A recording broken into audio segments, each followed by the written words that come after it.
हाँ तो दोस्तों, मैं अश्विन यादव एयरमैन क्लासेस में आपका एक बार फिर स्वागत है। तो मैं आपको पिछले चैप्टर में क्वाड्रेटिक इक्वेशन के बारे में बता चुका हूँ, ठीक है।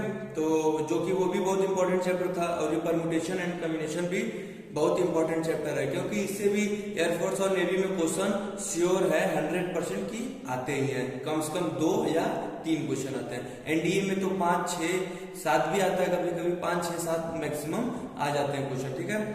तो हमें एयरफोर्स में जो उसके हिसाब से देखेंगे तो उसमें 2 क्वेश्चंस पूछते हैं। तो मैं आपको बताता हूँ परमुटेशन और कॉम्बिनेशन होता क्या है, ठीक है। तो हमारा परमुटेशन मतलब होता है क्रमचय, कॉम्बिनेशन मतलब होता है संचय, ठीक है। तो परमुटेशन मतलब क्या होता है? क्रमचय। क्रमचय का मतलब क्रम से चयन करना, और संचय का मतलब क्रम से चयन करके संचित करना। मतलब इसका मतलब हो गया सिलेक्शन, और इसका मतलब हो जाता है selection plus arrangement. Selection plus arrangement मतलब इसमें व्यक्तियों को चुनते हैं, इसमें चुनते भी हैं और सजाते भी हैं, ठीक है। तो पहले हम परमुटेशन के बारे में बात करते हैं कि परमुटेशन को किससे डिनोट करते हैं। तो परमुटेशन को हम P से डिनोट करते हैं। अगर कोई भी दिया हो कि n व्यक्तियों में से r व्यक्तियों को चुनना है, ठीक है, n व्यक्तियों में से r व्यक्तियों को चुनना है, तो उसका फॉर्मूला होता है factorial n upon factorial n minus r। अब आप सोचेंगे कि फैक्टोरियल n कैसे होता है, ठीक है। तो मैं बता देता हूं, फैक्टोरियल n का जो फॉर्मूला होता है वो होता है n into n minus 1 into n minus 2 dot dot dot dot into 3, 2, 1। मतलब लास्ट तक खुलता है जहां तक इसका अंत न हो। जब तक इसका अंत न हो तब तक उसे खोलते हैं फैक्टोरियल को। एग्जांपल जैसे दे दूं फैक्टोरियल 6, ठीक है। इसका एग्जांपल ले देखो 6, ठीक, n6 n minus 1 into 6 minus 1 5 into 6 minus 2 4 into 3, 2, 1, ठीक है। इतने में ये खुला है, तो इसे हम फैक्टोरियल n कहते हैं, ठीक है। तो अब हमें जानना है कि जैसे आप लोग कहते हैं n व्यक्ति, अब जैसे इसका जो फॉर्मूला होता है n व्यक्तियों में से n व्यक्तियों को चुनना, उतने ही व्यक्तियों में से उतने व्यक्तियों को चुनने का तरीका हमारा क्या होगा, ठीक है। तो इसमें जो हमारा तरीका होता है वो हमारा तरीका होता है फैक्टोरियल n ही होता है। अब आप लोग पूछेंगे, कोई लोग कहेंगे कि 1 होता है, लेकिन वो 1 नहीं होता है, वो आप गलत फहमी में है। मैं इसको प्रूफ करके दिखा सकता हूं कि ये फैक्टोरियल n कैसे होता है, ठीक। तो n bn का मतलब क्या होगा? फैक्टोरियल n, ठीक, upon factorial n minus n, ठीक है। तो फैक्टोरियल n माइनस n मतलब फैक्टोरियल 0 का वैल्यू जो होता है 1 होता है हमारा, और फैक्टोरियल, ठीक है, फैक्टोरियल 0 का वैल्यू हमारा जो है 1 होता है, ठीक है। तो हमारा फैक्टोरियल n अपॉन फैक्टोरियल 0 हो जाएगा। फैक्टोरियल 0 का मान हमारा 1 होता है, तो ये 1 हो गया, तो इसलिए ये फैक्टोरियल n हो जाता है, ठीक है। ये हमारा फैक्टोरियल n हो जाता है। अब एग्जांपल मैं आपको दे दूं, जैसे इसी पे अगर दिया हुआ है, ठीक है, अगर दिया है कि 6 व्यक्तियों में से 2 व्यक्तियों को चुनना है, ठीक है, 6 व्यक्ति में से 2 को चुनना है, ठीक है। 6 व्यक्तियों में से 2 व्यक्तियों को चुनने का तरीका, तो मैं बता चुका हूं n जो है व्यक्ति हो गए 6, 2 व्यक्तियों को चुनने का तरीका p, ये कितना है 2 व्यक्तियों को 2, तो इसका हो जाएगा 6p2 कैसे होगा? अब बताएं, अब डायरेक्टली आपको बता देता हूं, उस तरह आप अगर खोलेंगे इसको तो 6, 5, 4, 3, 2, 1 करेंगे, ठीक है, अपॉन 2 इंटू 1 करेंगे, तो ये इससे कैंसिल आउट हो जाएगा। तो इतना आपको मल्टीप्लाई करना होगा। इससे बढ़िया है कि मैं आपको बता देता हूँ डायरेक्टली आप इसको कैसे करेंगे। ये जो r दिया हुआ है 6 को बस उतने टाइम्स खोल दो, ठीक है, 6 इंटू 5, इसको इतने ही टाइम्स खोल दो, ठीक है। अरे सॉरी, ये माइनस है ना, 4 इंटू 3 होगा, 4 इंटू 3, ये कैंसिल आउट, 6 इंटू 5, इसको 2 बार बस खोल दो, 6 को 2 बार खोल दो, बस उतना ही हमारा हो जाएगा, ठीक है। तो ये इसका इसका एक एग्जाम्पल है। अब मैं आपको इसका दूसरा एग्जाम्पल देता हूं, ठीक है। तो दूसरा एग्जाम्पल हमारा जो था वो है कि 10 व्यक्ति हैं, ठीक है, 10 व्यक्ति हैं, 10 व्यक्तियों में से 4 को चुनने का तरीका क्या है, ठीक है, 10p4, 4 को चुनने का तरीका क्या है, 10p4, 10 व्यक्तियों में से 4 को चुनने का तरीका, ठीक है।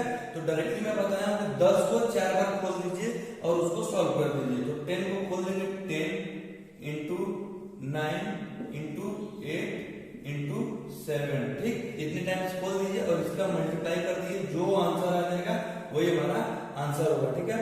9 8 72 इंटू 70, 72 इंटू 70, ठीक है, इसका मल्टीप्लाई जो होगा वही हमारा इसका आंसर हो जाएगा, ठीक है। तो अब हम बात करते हैं कॉम्बिनेशन पे, ठीक है। परम्यूटेशन तो हमारा हो गया, अब कॉम्बिनेशन पे हम बात करते हैं। कॉम्बिनेशन होता क्या है, ठीक है। तो कॉम्बिनेशन को हम सी से रिप्रेजेंट करते हैं, ठीक है, कॉम्बिनेशन को हम सी से रिप्रेजेंट करते हैं, ठीक है, कॉम्बिनेशन को सी से रिप्रेजेंट करते हैं। इसमें जो होता है n व्यक्तियों में से, इसमें n व्यक्तियों में से r व्यक्तियों को चुनना और उनको सजाने का तरीका, n व्यक्ति हो गए, उनको चुनने प्लस सजाने का तरीका क्या होता है, ठीक है। तो वो होता है हमारा फैक्टोरियल n, ठीक, upon factorial r into factorial n minus r, ठीक है। n व्यक्तियों में से r व्यक्तियों को चुनने और सजाने का तरीका क्या होता है हमारा, factorial n upon factorial r into factorial n minus r होता है हमारा, ठीक है। इसका ये रिलेशन होता है। इसको हम क्या लिख सकते हैं, तो हम बताया सकते हैं कि फैक्टोरियल n p r को क्या लिख सकते थे, factorial n upon factorial n minus r लिख रहे थे, ठीक। तो हमको पहले ये देखना कि हम यहाँ पे जो है क्या वो हमारा npr है, ठीक, npr, ठीक है। तो हम क्या लिख सकते हैं, ncr equal to npr upon factorial r लिख सकते हैं इसको। तो इंपॉर्टेंट तो फॉर्मूला ये भी है इसका, ठीक, लेकिन जब पूछ देगा कि क्रमचय और संचय में संबंध क्या होता है, ठीक, क्रमचय और संचय में क्या संबंध होता है, ये होता है npr upon ncr equal two factorial r होता है। दोनों में ये रिलेशन होता है, npr upon ncr is equal two factorial r, ये दोनों में रिलेशन होता है, ठीक है। तो ये रिलेशन होता है, ठीक है। तो मैं आपको अगला क्वेश्चन बताता हूँ, कुछ इंपॉर्टेंट है जिसका आंसर आप लोग दीजिएगा, अगर आता होगा तो ठीक। NC0 NCn NC1, ठीक है। तो कुछ लोग कहेंगे इसका और इसका आंसर 0 होता है, ठीक है, लेकिन इसका आंसर 0 नहीं होता है। इसको अगर सॉल्व करेंगे आप लोग तो देखेंगे factorial n upon factorial 0 into factorial n minus 0। और मैं आपको बताया हूँ फैक्टोरियल 0 का वैल्यू जो होता है हमारा, वो होता है हमारा फैक्टोरियल 0 का वैल्यू कितना होता है, 1 होता है। तो ये 1 हो जाएगा, ये फैक्टोरियल n से फैक्टोरियल n कैंसिल हो जाएगा, तो ये कितना आएगा, 1 आ जाएगा। और ये NCn दिया हुआ, तो factorial n upon factorial n into factorial n minus n, तो सेम हो जाएगा, फैक्टोरियल n माइनस n 0 हो जाएगा, ये फैक्टोरियल n से कैंसिल आउट हो जाएगा, ये 0 हो गया, तो इसका वैल्यू कितना आएगा, 1 आ जाएगा। अब इसमें देखते हैं हमारा आंसर क्या आएगा। इसका तो सोचेंगे एक, लेकिन एक होता नहीं है, कभी कभी क्वेश्चन में डायरेक्टली ये दे देता है कि इसका वैल्यू क्या होता है, इसका वैल्यू क्या होता है, इसलिए आप लोग डायरेक्टली इसको याद कर लीजिए कि इनका वैल्यू क्या होता है, ठीक है। तो factorial n upon factorial 1 into factorial n minus 1, ठीक है। तो हम बताएं आपको कि फैक्टोरियल n जो होता है इसको n into n minus 1 into n minus 2 dot dot तक खोल सकते हैं, ठीक है। तो हमें कितना तक चाहिए, बस n माइनस 1 तक ही चाहिए, तो बस यही पे फैक्टोरियल लगा देते हैं, ठीक है, यही फैक्टोरियल लगा देते हैं। तो ये इसको कितना खोल सकते हैं, इसको खोल सकते हैं n into factorial n minus 1 upon factorial 1 होता है इंटू फैक्टोरियल n माइनस 1, ये इससे कैंसिल हो जाएगा, तो ये कितना आएगा, n आ जाएगा, ठीक है। तो ये n आ जाएगा हमारा। तो अब हम आगे बात करते हैं कि जो हम कॉम्बिनेशन होता है उसको किस किस चीज से रिप्रेजेंट करते हैं, ठीक है। पेपर में कई तरीके से दे देता है, बच्चे कंफ्यूज हो जाते हैं कि ये क्या दिया हुआ है, ठीक है। कभी कभी जो हमारा एनसीआर होता है उसको ऐसे दे देता है एनसीआर या एनसीआर ऐसे दे देता है, या फिर दे देता है एनसीआर ऐसे दे देता है, ठीक। और एक तरीका तो मैं बताया एनसीआर, ठीक है। तो ये 4 तरीके से एनसीआर जो होता है लिखा जा सकता है। तो आप कभी कंफ्यूज मत होइएगा कि ये क्या दिया हुआ है, ठीक है। तो इसको आप लोग कर लीजिएगा, कंफ्यूज मत होइएगा कभी पेपर में कि ये क्या क्या दिया हुआ है, ठीक है। तो हम आगे बात करते हैं कि एनसीआर को और क्या लिख सकते हैं, ठीक है। एनसीआर को लिख सकते हैं nCr equal to nC n minus r. अब आप सोचेंगे ये कैसे लिखा जा सकता है, ठीक है। तो मैं आपको एग्जांपल देके बता देता हूँ, ठीक है। आप सोचेंगे कैसे लिखा जा सकता है। अगर हम इसको लिखते हैं 6C4 इक्वल टू इसको लिखे 6C2, तो दोनों का वैल्यू जो आएगा वो सेम आएगा। आप इसको ध्यान में रख लीजिएगा, ठीक है, ध्यान में रख लीजिएगा। तो अब अगर आप नहीं मानते हैं तो मैं इसको सॉल्व भी करके दिखा देता हूँ। इसको अगर करेंगे तो factorial 6 upon factorial 4 into factorial 2 हो जाएगा, ठीक। 6 माइनस 4 और ये हो जाएगा factorial 6 upon factorial 4 into factorial 2। देखो दोनों बराबर हो गए ना, तो इसको सॉल्व करने में बराबर, इसलिए डायरेक्टली मैं आपको बताऊंगा कि ये अगर यूज करेंगे आप चाहे ये यूज करेंगे तो दोनों आपके लिए मेथड आसान है, ठीक है। तो अब अगला हम बात करते हैं कि क्या होता है, ठीक है। 2 फॉर्मूला मैं आपको बता रहा हूँ, वो बहुत इंपॉर्टेंट फार्मूलास हैं, ठीक है, परम्यूटेशन और कॉम्बिनेशन के। उस पे एग्जांपल्स भी आपको दे दूंगा, ठीक है। अगर दिया हुआ है, ठीक, एनसीआर, ठीक, एनसीआर प्लस एनसीआर माइनस 1, तो ये क्या हो जाता है, एनसीआर प्लस एनसीआर माइनस 1 अगर दिया है तो ऊपर वाला जो पावर दिया हुआ है ऐसा घात में जो चढ़ा हुआ है उसमें एक जोड़ देते हैं, इसमें एक जोड़ देते हैं, और इन दोनों में देखेंगे कौन बड़ा है, जो बड़ा होता है उसको यहाँ पे लिख देते हैं। मतलब ऊपर एक घात जोड़ देते हैं, नीचे जो बड़ा होता है उसको लिख देते हैं। ये डायरेक्टली फॉर्मूला है, याद कर लीजिए इसको। NCr plus nCr minus 1 equal to n plus 1 C r हो जाएगा हमारा, ठीक है। अब मैं एग्जांपल आपको दे देता हूँ, उस पर एग्जांपल आपको दे देता हूँ। जैसे 16C1 है प्लस 15C1 है प्लस 14C1 है प्लस 14C2 है, ठीक है। तो अब आप देखिए कि ये दिया हुआ है एनसीआर, ठीक है, और एनसीआर अगर इसको दिया हुआ है तो ये दिया है ना आर माइनस 1, देखो एनसीआर माइनस 1 दिया हुआ है, तो ये कितना हो जाएगा हमारा, इसको कैसे कर देंगे 16C1 प्लस 15C1, ठीक है। अब इसको हम लोग क्या कर देंगे प्लस, अब देखो मैंने बताया कि एक घात ऊपर जुड़ जाता है, मतलब 14 1 15 हो जाएगा 15, और इसमें सबसे बड़ा वाला कौन है आर, ये 2 है, 15C2 होगा। अब सेम इसमें भी अगर ऐसे करते हैं तो डायरेक्टली ये क्या हो जाएगा 16C1 प्लस ये 15 उसमें 1 जुड़ जाएगा, कितना होगा 16C2 हो जाएगा। अब इन दोनों में करेंगे तो कितना ऊपर एक घात जुड़ जाएगा, तो 17C2 हो जाएगा। इसका आंसर ये हो जाएगा 17C2 हो जाएगा, ठीक है। तो फिर अब आगे हम बात करते हैं एक और फार्मूला इसका कॉम्बिनेशन का, जो मैं आपको बता देता हूं, ठीक है। तो एक और फॉर्मूला है जो होता है हमारा NCA इक्वल टू NCB, ठीक है। तो N equal to A plus B होता है, ठीक है।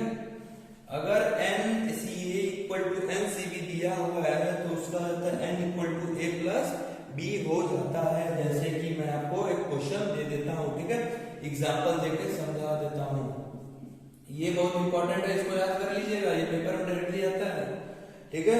इसका एग्जांपल दे देता हूं 15CX plus 15 equal 15CX plus 3, ठीक है। तो मैं क्या बताऊं, N is equal to A plus B हो जाता है, तो ये हो गया n equal to a plus b x plus 3 हो जाएगा। ठीक है, ये कितना हो जाएगा 12 इक्वल टू 2x प्लस 3 हो जाएगा। ये इधर आ जाएगा 12 हो जाएगा, तो 2x इक्वल टू 12 हो जाएगा, x इक्वल टू क्या हो जाएगा 6 हो जाएगा। ठीक है, तो ये हमारा इसका आंसर हो जाएगा 6 हो जाएगा। ठीक है,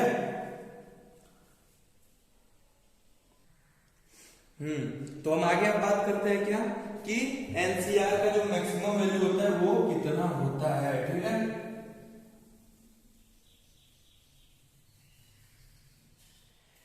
एनसीआर का जो मैक्सिमम वैल्यू होता है उसमें भी दो कंडीशन होती है कि वो इवन है कि ऑड है। ठीक है, एनसीआर का जो होता है वो एनसीआर वो इवन है या ऑड है। ठीक है, अगर ऑड होता है तो कुछ और होता है, इवन होगा अगर इवन होगा तो कुछ और, ऑड होगा तो कुछ और हो जाता है। ठीक है, तो इवन होगा तो हमें देखना है क्या हो जाता है। ठीक है, अगर इवन एनसीआर का वैल्यू दिया है, एनसीआर इवन दिया है, एन इसमें जो एन इक्वल टू इवन है। ठीक है, एन इक्वल टू इवन है। ठीक है, अगर एन इवन दिया हुआ है तो इसका जो मैक्सिमम मान होगा, इसका जो मैक्सिमम वैल्यू होता है, वैल्यू जो होता है वो क्या होता है। ठीक है, ये होता है NCN/2। ठीक है, NCN/2 इसका मैक्सिमम वैल्यू होता है। अब जैसे एग्जांपल मैं आपको दे दूं, अगर दिया है 6C5, ठीक है, तो इसका मैक्सिमम वैल्यू क्या होगा, इसका मैक्सिमम वैल्यू क्या होगा। ठीक है, तो डायरेक्टली आप कैसे कर सकते हैं, n की वैल्यू हमारी क्या दी हुई है, 6 दी हुई है, 6C 6/2, तो इसको क्या लिख सकते हैं 6C3, इसकी मैक्सिमम वैल्यू ये हो जाएगी। ठीक है, अगर वही NCR दिया हो तो इसमें n अगर ऑड होगा, ठीक है, n अगर ऑड होगा तो उसमें दो कंडीशन बनते हैं, ऑप्शंस दो में से कोई, दोनों में से कोई एक आ जाता है। ठीक है, पहला ऑप्शन क्या होता है, वो एनसीआर ही दे देता है डायरेक्टली, या दूसरा ऑप्शन क्या दे देता है, n प्लस 1/2 दे देता है। ठीक है, सॉरी NCN प्लस 1/2 दे देता है डायरेक्टली। ठीक है, तो आपको भूलना नहीं है, ये अगर दे देता है, अगर एनसीआर ऑड है, n ऑड दिया, ठीक है, तो अगर पेपर में दे दिया ये क्वेश्चन मान लीजिए जैसे, तो आप कंफ्यूज हो जाएंगे, तो कभी कभी डायरेक्टली ऑप्शन में यही दे देगा, तो आप सोचेंगे कि ये नहीं हो सकता, दूसरा कुछ हो जाएगा, या फिर ये दे देगा। तो दोनों में आपको कंफ्यूज नहीं होना है, दोनों याद कर लेना है कि एनसीआर अगर n ऑड है तो इसका जो मैक्सिमम वैल्यू होगा ये दोनों होंगे। ठीक है, दोनों में से कोई एक होगा। ठीक है, तो ऐसे हमारा होता है। अब मैं आपको बता दूं, जैसे क्वेश्चन आता है कि 10 व्यक्तियों को राउंड टेबल पे बैठाने का क्या तरीका है, किसी व्यक्ति को राउंड टेबल पे बैठाने का तरीका। ठीक है, तो बताऊं, n व्यक्तियों को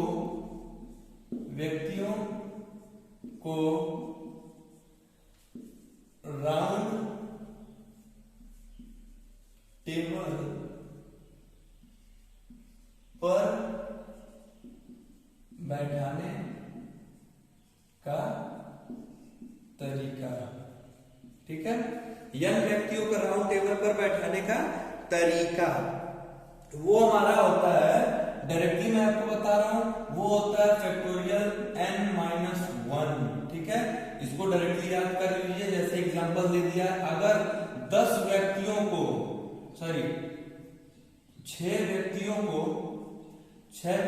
को एक राउंड टेबल पे बैठाना हो, बैठाने का तरीका क्या होगा, वो होगा हमारा फैक्टोरियल 6 - 1, n की वैल्यू दिया हुआ है, फैक्टोरियल 6 - 1 फैक्टोरियल 5 हो जाएगा। ठीक है, फैक्टोरियल 5 का वैल्यू 120 होता है। ठीक है, तो इन सब क्वेश्चंस को ऐसे ही करना है हमें। और कभी कभी देता है पेपर में कि यन व्यक्तियों से हैंडशेक कैसे किया जाए, ठीक है। तो इंपॉर्टेंट जो मैं बता देता हूं, अगर हाथ मिलाने का आता है हैंड शेक, ठीक है, हैंडशेक कैसे किया जाता है, ठीक है। तो कितने प्रकार से किया, अगर दिया हुआ है n व्यक्ति, टोटल व्यक्ति कितने दिए हैं n व्यक्ति, ठीक है, तो वो हैंडशेक कैसे करेंगे, तो इस तरह अगर करेंगे तो बहुत लंबा जाएगा। डायरेक्टली आपको मैं फॉर्मूला बता देता हूं, इसको NC2 कर दीजिएगा, ठीक है।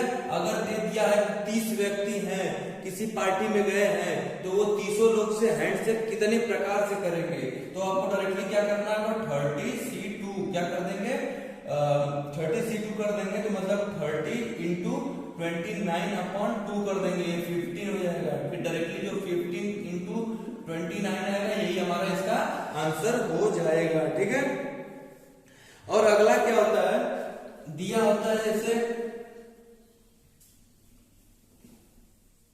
अगला अगर दिया है कि n पॉइंट है, ठीक है, अगर n पॉइंट है, उसमें m रेखा कोलिनियर संरेखी है, तो कितने त्रिभुज बनेंगे। मान लीजिए दे दिया है जैसे, ठीक है, 10 रेखाएं हैं, 10 हमारे पास 10 बिंदु दिए हुए हैं, n बिंदु दिया हुआ है, ठीक है।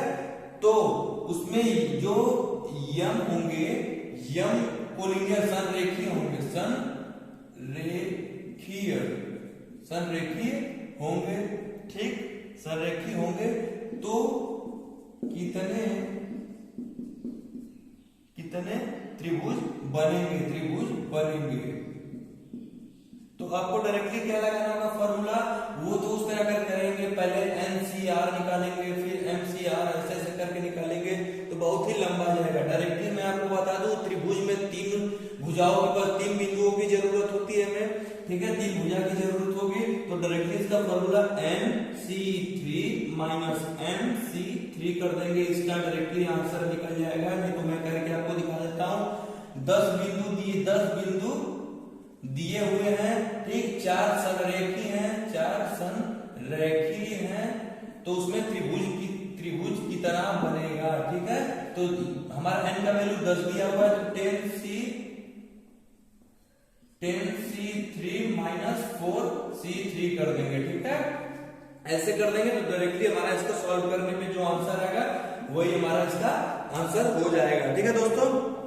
और कभी कभी पेपर में देता है कि n भुजा वाले, कभी पेपर में ये भी देता है n भुजा वाले बहुभुजों के में विकर्ण कितने होते हैं, ठीक है। n भुजा वाले बहुभुजों में विकर्ण कितने होते हैं,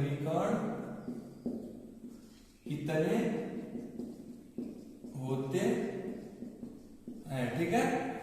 कभी कभी ये पूछता है, तो इसका डायरेक्टली फॉर्मूला जो होता है वो होता है हमारा n-3/2 होता है, ठीक है। हमारा ये इसका फॉर्मूला होता है n-3/2, ठीक है। तो आपको ये याद करना होगा, ठीक है दोस्तों। अगर हमारा वीडियो आपको ये अच्छा लगा हो, परम्यूटेशन और कॉम्बिनेशन का जो बेसिक्स कॉन्सेप्ट था, तो चैनल को लाइक, सब्सक्राइब और शेयर करें अधिक से अधिक, ठीक है दोस्तों। तो अब मिलते हैं हम आपको अगले पार्ट में।